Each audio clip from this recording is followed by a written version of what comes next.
Salut les footeux, ravi de vous retrouver pour ce nouveau numéro d'une semaine en ballon, hashtag USBFoot. On va, comme chaque jeudi, revenir sur l'actualité footballistique des 5 clubs des Pays de la Loire, Nantes et Angers en Ligue 1, Cholet, Le Mans et Laval en National. Tout cela, évidemment, en partenariat avec nos amis de France Bleu Loire-Océan, France Bleu Mayenne et France Bleu Maine. Et puis, un invité fil rouge, vous en avez pris l'habitude.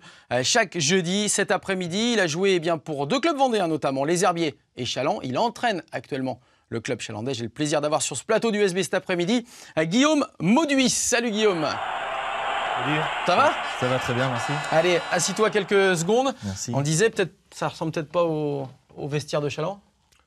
Pas du tout, non, mais très bien. Moi, j'aime bien l'esprit. Ouais. Bon, bah, tant mieux. J'avais connu comme ça, très bien. Bon, tant mieux. On le disait également, c'est une tradition. L'invité doit t'amener un maillot. J'espère que tu ne l'as pas oublié. Non.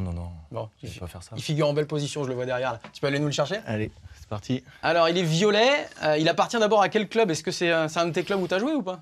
Pas du tout. J'aurais bien aimé, mais non. Apparemment, j'avais pas assez de talent. Donc, non, c'est un maillot. Tout le monde a reconnu le TFC. Ah, voilà, Toulouse.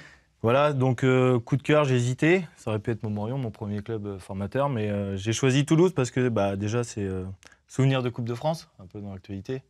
Mon seul match contre une Ligue 1, c'était avec les Herbiers en 2010. Donc voilà, un très bon souvenir et j'avais eu la chance d'échanger avec Mauro Seto, qui est bien connu dans la région. Mais oui, l'ancien défenseur argentin du FC Nantes. Voilà. Toi aussi d'ailleurs, tu étais défenseur ? C'est ça, on avait le même poste, le même numéro, 4. On était capitaines tous les deux, donc j'avais réservé sous le tunnel. Et il a tenu parole à la fin, quelqu'un de très bien. Ah, c'est un bon mec. C'est très un bon. très bon mec. C'est vrai qu'il a laissé une belle empreinte du côté du FC Nantes. On rappelle le score malgré la déception ? Une grosse élimination, 0-1. 0-1, c'est frustrant, dur hein, contre une Ligue 1. Ouais, frustrant. Ouais. Logique ? Frustrant. On a eu des bonnes opportunités en seconde mi-temps, mais il y avait Valverde a fait le travail. Le terrain était gelé, c'était pas facile, puis à la fin, c'était compliqué physiquement. Ouais, j'imagine, entre une Ligue 1 et puis il y a quelques divisions d'écart. Merci en tout cas de nous avoir bien raconté cette jolie histoire. Tu peux aller remettre ce maillot du TFC de Mauro Seto, qu'on salue au passage, puisqu'il continue de nous écouter, le défenseur argentin.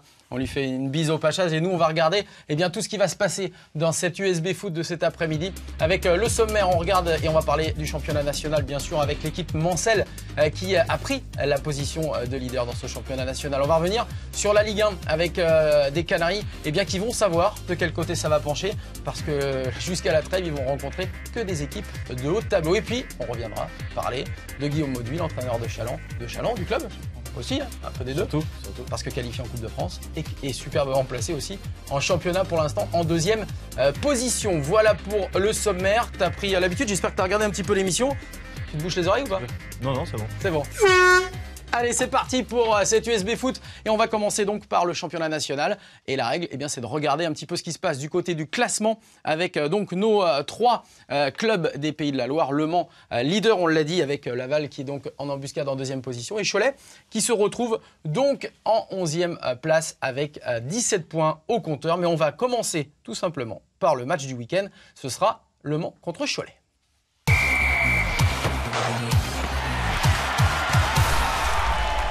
Alors, Le Mans contre Cholet, Le Mans qui est allé gagner le week-end dernier, c'était du côté de Lyon-Duchère, grosse performance pour les Manceaux, qui étaient 2e et qui sont allés gagner chez le 3e. En revanche, on va regarder ce qui s'est passé pour Cholet, qui avait l'habitude de mettre des matchs nuls depuis 4 rencontres.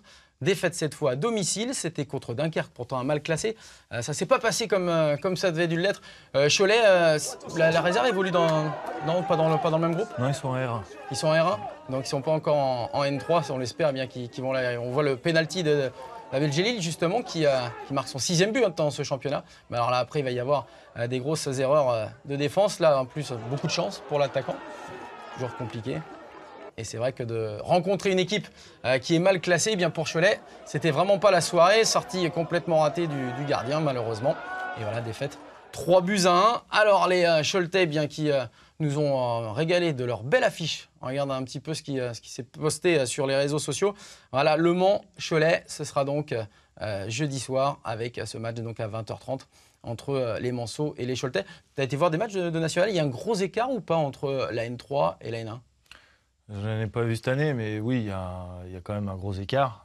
Là, maintenant, la N1, ils militent pour, mais c'est quasiment pro, voire pro. Entre N3 et N2, il y a un gros palier. N2, N1, il y a un gros palier. Le palier, il est sur la durée, la saison, la structure qu'il faut. sur un match, on voit plein de surprises en Coupe de France, mais sur toujours. une saison, ce qu'il faut faire au niveau du club et de l'effectif, il y a un gouffre.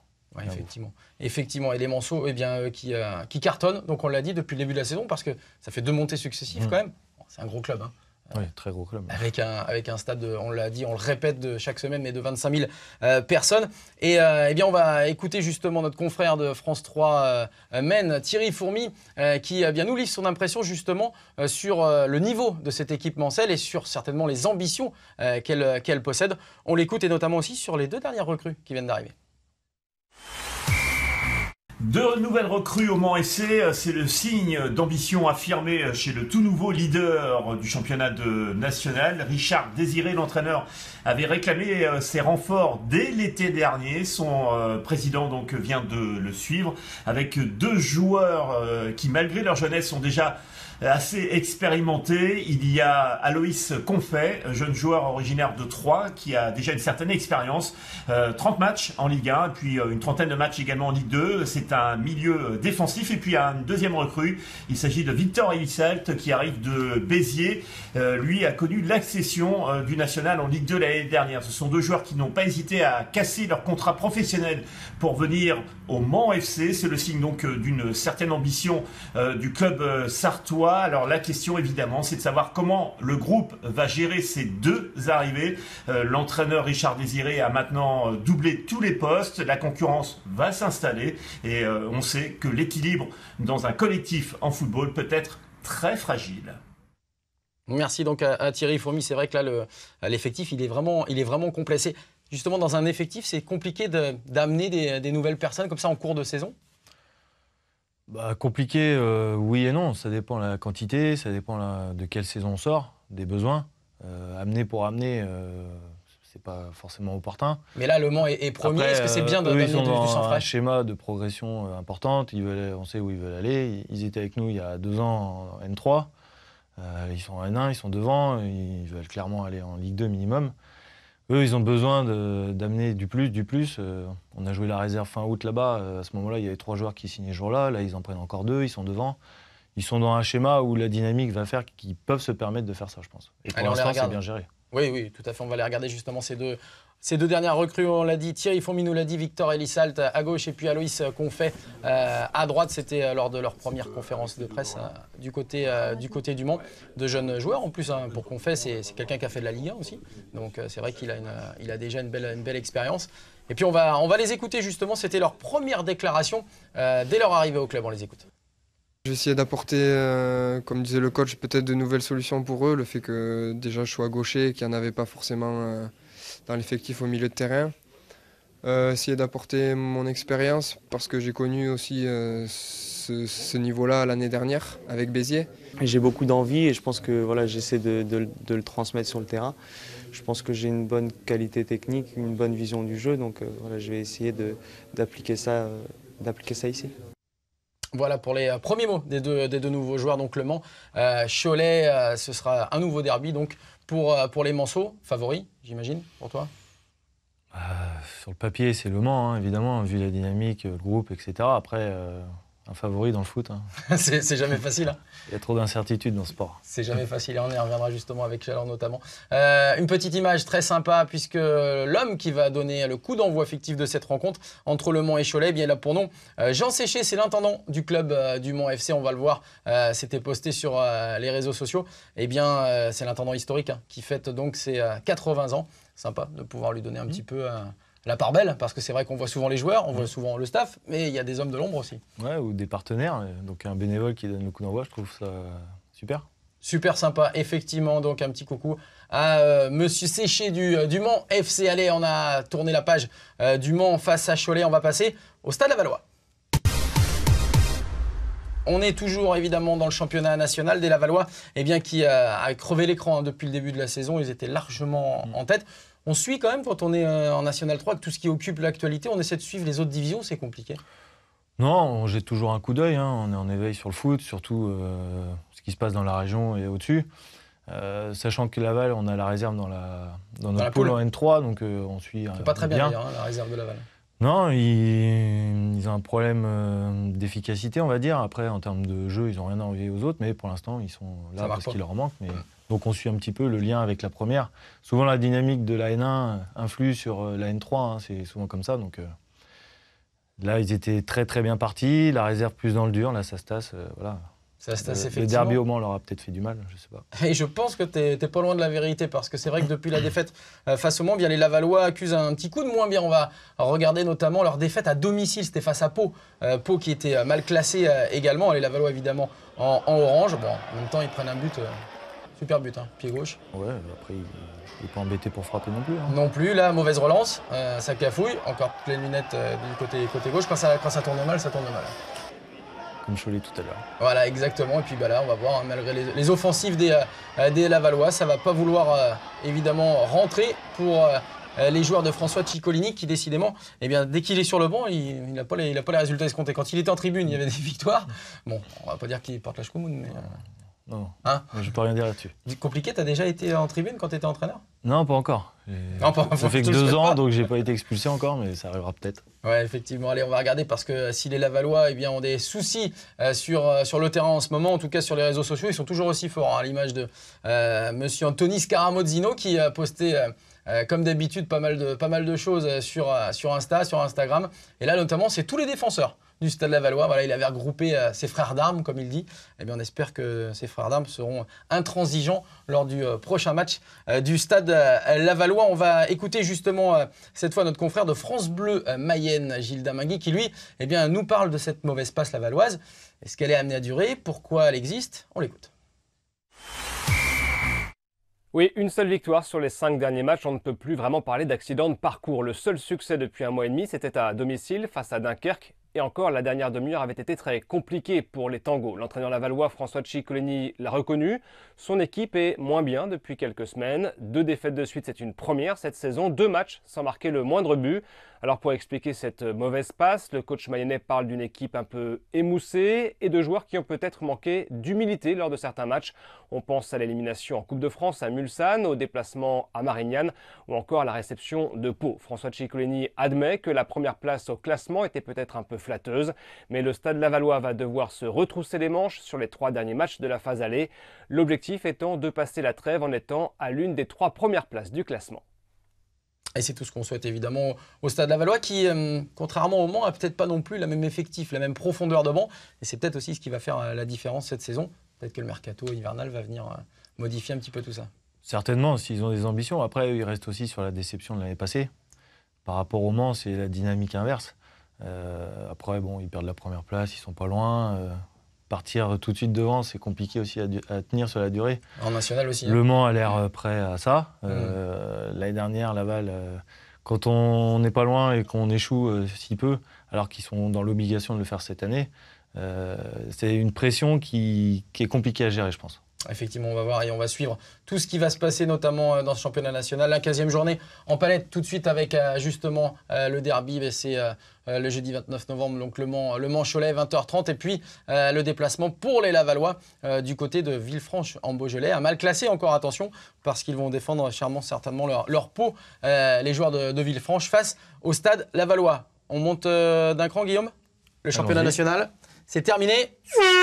Allez, on passe évidemment à la Ligue 1 et à nos 2 clubs, Angers et Nantes, dont on va regarder le classement après 14 journées. Pour voir qu'ils ne sont pas très loin l'un de l'autre, puisque les Canaries sont 10e de cette Ligue 1 avec Angesco qui suit à 1 point derrière en 14e position. Et on va tout de suite commencer cette Ligue 1, Guillaume, avec le FC Nantes.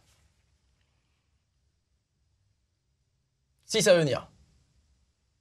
Eh ben on va enchaîner puisqu'il n'y aura pas le petit jingle, voilà. Il est resté à la maison du côté de la Beaujoire. Peut-être le FC Nantes, tu as déjà été les voir? Peut-être pas cette année, une fois depuis que tu es arrivé dans la région? Depuis que je suis en Vendée, pas mal de fois. On a eu la chance aussi de jouer 2 fois à la Beaujoire. Ah oui, aussi. Ouais, donc une fois en amical, une fois contre la réserve, c'était sympa. Le dernier match à la Beaujoire, c'était pas le FC Nantes, c'était les Herbiers-Chambly pour la demi-finale. Oui, la demi-finale, la fameuse donc demi. un super souvenir, hein, forcément. Mais non, après, ce qui est compliqué, c'est qu'on joue souvent en même temps qu'eux. Et puis voilà, quand il y a un peu de repos, c'est bien aussi de faire autre chose que du foot. Oui, et puis même dans la famille, je pense que... Voilà, pour la famille. On a peut-être envie de couper un petit peu avec ces contraignants. C'est beaucoup de temps aussi, quand on est dans le milieu du foot, quand on est entraîneur comme ça. On en passe du temps.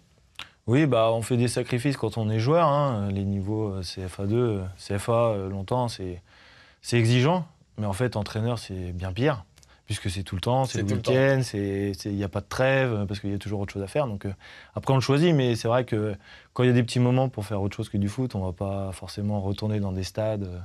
La famille, c'est important. La famille, effectivement, c'est très important. On va regarder ce qui s'est dit sur le FC Nantes. Le dernier match, c'était un but partout dans le derby face à Angers. Un très beau match d'ailleurs. On était évidemment pour USB et David Julia et moi-même. Et c'est vrai qu'on a assisté vraiment à un très joli match de Ligue 1 entre les deux formations. On voulait un petit peu savoir ce que le FC Nantes, et bien surtout ce que les supporters du FC Nantes disaient par rapport au jeu, au contenu de Vahid Halilhodžić. On regarde un petit peu.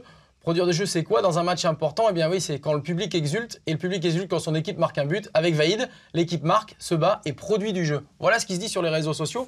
C'est vrai que le FC Nantes, malgré le 1 partout qui est peut-être une contre-performance à domicile, finalement, ça attire quand même plus de monde que ce que c'était en début de saison.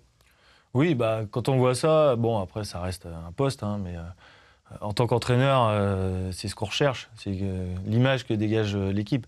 Quand on dit que l'équipe a joue, et bon, marquer, c'est la conséquence. Mais on pense souvent que ça passe par le jeu. Donc quand ça, c'est mis en avant, ça veut dire que ça se voit et je pense que c'est très important. Ils font des résultats incroyables. Un nul contre Angers, c'est pas une contre-performance. Ils sont sur une série de 6 matchs. Sans défaite, avec 4 victoires. Voilà, donc où ils en étaient il y a 2 mois, tout le monde aurait signé dès demain. Donc c'est respectable. C'est respectable et il y a un garçon qui s'est aussi mis en évidence puisque le capitaine Valentin Rongier a été blessé, donc forfait et suspendu en plus face à Angers.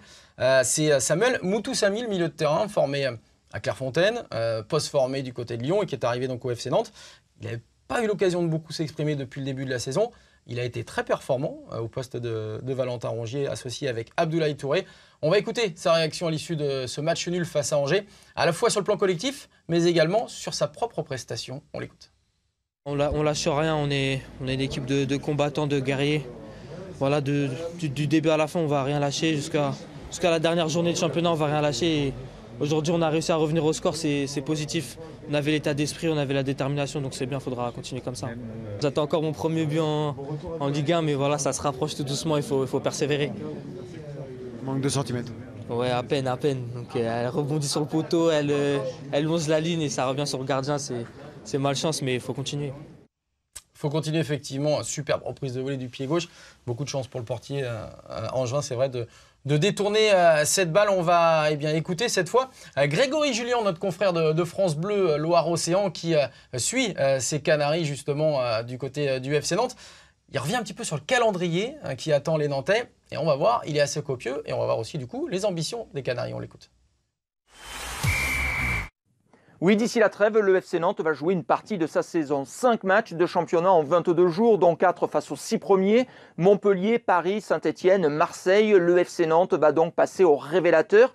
C'est un tournant, un virage dans sa saison. Soit les Canaries rivalisent avec les grosses cylindrées et à ce moment-là, ils vont pouvoir nourrir des ambitions pour le reste de la saison. Soit le FC Nantes marque le pas et rentre dans le rang. Jusqu'ici, les Canaries ont bien redressé la barre. Ils ont quitté le groupe Eto, ont rejoint le cœur du peloton. Reste à savoir si maintenant ils peuvent enchaîner les ascensions sans forcément être victimes d'une fringale. Dans le passé, les Nantais ont souvent montré leurs limites face aux grosses cylindrées de la Ligue 1.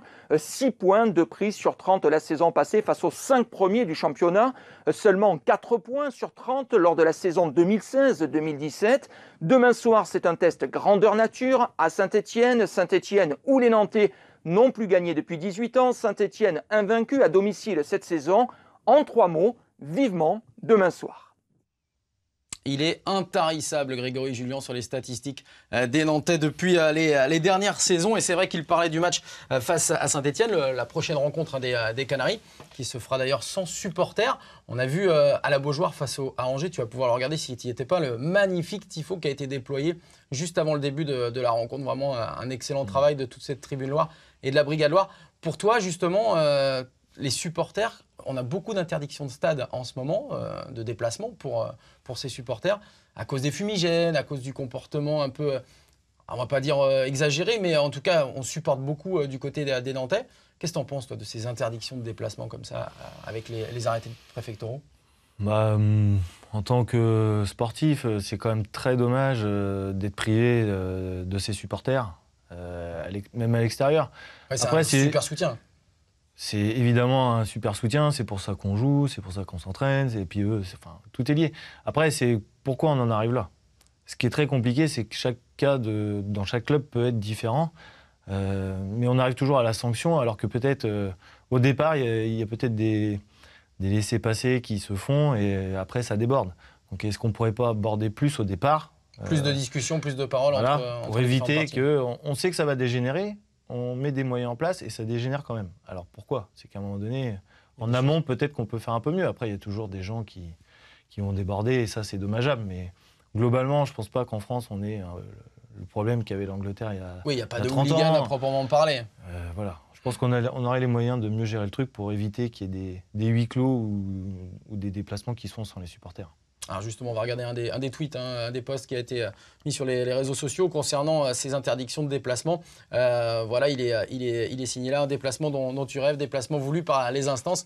À gauche, les supporters qui mettent le stade complètement plein, puis évidemment à droite sur les tribunes complètement vides. C'est l'occasion justement qu'on a donnée à Olivier Quin, ancien joueur du FC Nantes notamment, consultant sur France Bleu Loire-Océan, de nous expliquer un petit peu sa position sur ces interdictions de déplacement et sur l'absence de supporters notamment pour les matchs à l'extérieur. On l'écoute.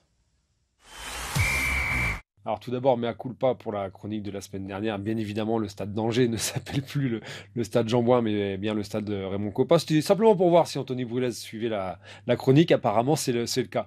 Ensuite, plus sérieusement, un coup de gueule par rapport à l'interdiction de déplacement des supporters nantais vendredi à Saint-Étienne. C'est pas la première fois. Alors je ne sais pas quelle excuse on va pouvoir sortir, les gilets jaunes par exemple. Mais c'est désolant pour le spectacle. On voyait un parcage visiteur qui est vide. C'est malheureux, on a vu Nantes-Angers ce week-end avec parcage Angevin qui était bien rempli, avec de l'ambiance, et ça c'est quand même plutôt sympa.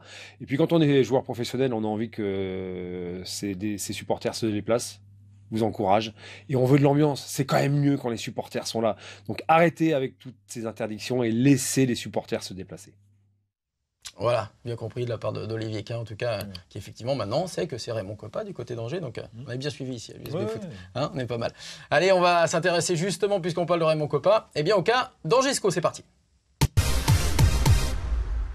Et puisqu'on en a parlé du match entre Nantes et Angers, il y a un joueur qui s'est vraiment mis en évidence. C'est le dernier rempart, c'est Ludovic Butel, le gardien de but d'Angesco, qui a été impressionnant sur ses parades. Malheureusement, il n'a rien pu faire sur la frappe de Majid Waris sur la fin de match. On le voit, alors il a bien profité. Hein. Barba Papa, il était tranquille pour faire l'idiot un petit peu avec la moustache, évidemment. Butel qui a été énorme et qui est revenu, on le rappelle, au club. C'était il y a quelques mois, après un passage du côté de la Belgique. Si Samuel Moutoussamy disait lui justement que les Nantais pouvaient certainement prétendre à mieux dans ce match en termes de résultats, on va écouter Romain Thomas, le défenseur angevin, qui a souvent une fine analyse et qui va citer un homme bien connu dans le milieu du foot. On l'écoute. Ils ont eu des situations, Ludo a fait un grand match. Voilà, c'est comme je dis, c'est pas illogique le score du match est nul, c'est plutôt la façon dont on prend le but qui est regrettable, mais voilà. Demain on va être content du résultat parce qu'on arrête de perdre contre eux aussi, donc voilà. Un point, je me souviens d'Arsène Wenger qui disait qu'un point pris à l'extérieur, peu importe où, c'est un très bon point de prix, c'est jamais facile de jouer. Et peu importe comment. Et peu importe comment, donc voilà. Donc voilà, un bon point de prix quand même pour Angers. Allez, on regarde ensemble les matchs à venir du côté de la Ligue 1. Ce sera pour cette 15e journée avec donc le déplacement pour les Nantais à Saint-Étienne. Les Gilets jaunes, comme disait justement Olivier Quin, contre les Verts. Et puis Caen qui va arriver donc au stade Raymond Kopa, Olivier, pour Angesco. Voilà, on a parlé du National, on a parlé de la Ligue 1. Maintenant, on va s'intéresser à Chaland, bien sûr. On va parler de Chaland, et comme Chaland est en National 3, on va faire comme pour les clubs pro, on va montrer le classement de la N3, et on va regarder quand même cette belle position, Guillaume, de Chaland. On va mettre un peu la pression, évidemment, sur l'entraîneur. Deuxième de ce National 3, de cette poule de National 3. Alors on voit la position, ce sont les Voltigeurs de Châteaubriand qui sont en tête. Comment ça se passe d'abord ce début de saison ? Comptablement, bien, évidemment. Après, comme on voit... il y avait eu un mini-break de fait il y a 2 semaines, et puis là, Châteaubriand a subi, comme nous, une défaite. On est allé voir sur le site, hein, évidemment, avec ces belles photos de buts et de joie entre les Chalandais. Ça reste un bon moment. Oh exceptionnel, hein. Là j'en ai des frissons. Hein.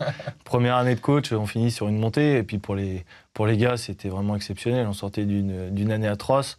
Et réussir à faire ça, parce qu'on avait 10 points de retard à la trêve quand même. Il a fallu aligner 3 nuls et 10 victoires sur les 13 matchs retour. Incroyable. Et ils avaient toujours des ressources tous les week-ends, c'était incroyable. Et ils ont été récompensés, voilà, c'est le plus beau cadeau. Je suis pas allé encore dans le centre de Challans cette année, mais il y a une statue maintenant à ton effigie. Ah, pas du tout, non. Pas encore. Non, il faudrait qu'elle soit pour eux, hein, peut-être. Hein, mais... Non. Après, on avait fait un pacte entre nous. Voilà, moi, je débutais, il y a des mecs qui voulaient partir. Et... Voilà, la mayonnaise a pris avec 2-3 apports extérieurs, quelques jeunes, des mecs à relancer, et puis voilà, ça s'est bien goupillé. C'était un super souvenir. Ça se passe comme dans un rêve, justement, cette deuxième partie de saison. Tu y crois ou tu te dis c'est pas possible, 3 nuls, 10 victoires, c'est un truc de fou? En janvier, si on nous avait dit ça, c'est compliqué dans le football de dire on va réussir à faire une série comme ça, c'est impossible. Hein. Après, match par match, on est parti là-dedans, tout souriait. Les mecs bossaient dur, il y avait de la qualité aussi. Et comme je disais tout à l'heure, on a été les plus réguliers. Voilà. On a été les plus réguliers avec nos moyens et un état d'esprit incroyable qui a fait... Voilà, c'est l'état d'esprit du vestiaire qui a fait la différence, c'est sûr. Et justement, un petit mot sur le groupe cette saison. On le sait, vous êtes qualifié pour le 8e tour, on en a parlé. Alors, ce sera un gros morceau, hein, Niort en Ligue 2 pour le 8e tour. Club pro, ça te rappellera des souvenirs. Le groupe, il est comment? Il est façonné à ton image? Je vais dire oui, parce que là, c'est ma 3e année que je débute. Donc, petit à petit, j'ai mis un peu la patte sur l'effectif. J'ai la chance de pouvoir gérer le recrutement de A à Z. Donc ça, c'est très important. Après, voilà, si on se plante, on sait d'où ça vient. Mais au moins, je peux faire un groupe à mon image, comme j'essaye de le faire. Après, des fois, on ne fait pas tout ce qu'on veut. Hein. Mais non, malheureusement. On est limité. Mais voilà, globalement, dans l'esprit, tout le monde tire dans le même sens. Et on est sur la continuité des 2 années pour l'instant. On essaie de niveler le groupe vers le haut en quantité, en qualité depuis 2 ans. Ça fonctionne, voilà, mais après, voilà, on peut peut-être perdre les 3 prochains, se retrouver dans le ventre mou. Et puis, c'est toutes les semaines, il faut recommencer et recommencer. Tout comme monter en N2, on ne sait pas. Et c'est surtout ce qu'on peut souhaiter aussi, pourquoi pas, à la fin de cette saison. Alors, vous avez devant vous Guillaume Mauduit, l'entraîneur, donc on l'a dit, de Challans.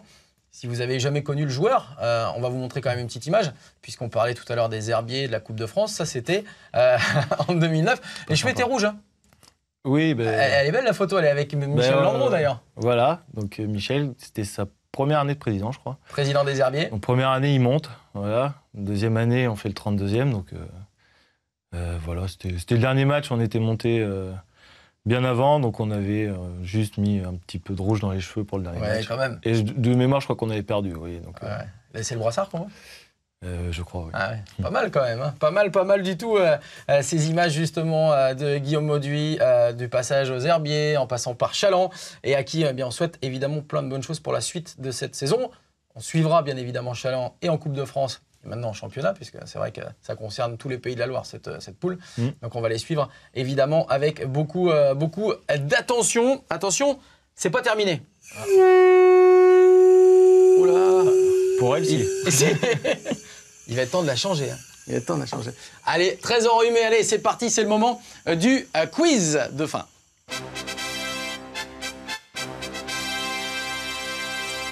Alors toi qui as regardé justement Guillaume l'émission avant de venir, tu sais bien qu'il y a une petite question en fin d'émission. Elle concerne ta culture footballistique. Alors d'abord, il y a plusieurs placards ouverts derrière. Il faut que tu choisisses parmi ces placards, dans ces placards, eh bien, un maillot de ton choix. Je te laisse faire. Il y en a pas mal hein, maintenant. Parce que c'est vrai qu'en plus, vous amenez des maillots, donc c'est super sympa. J'avais pas le rouge. Le rouge. Alors attention, qu'est-ce qu'il y a dans ce placard? Il y a celui des herbiers.